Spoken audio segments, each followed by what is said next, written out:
Oggi 27 novembre 2010, sabato, il giorno dell'indipendenza. Qui abbiamo davanti a noi Sagantadora, la nostra amata Paola, uno di quei bei eroi che sono qui in piazza, e vogliamo sentire la sua parola, perché ci deve dare la forza di sentire dentro di noi il fatto che stiamo attraversando un periodo verso la nostra libertà.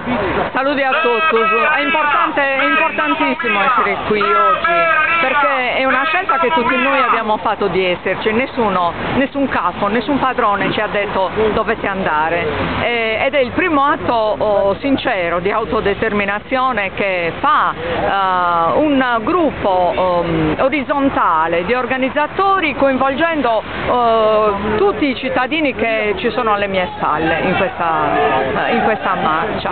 Che cosa posso dire di più? È l'inizio, è il grado zero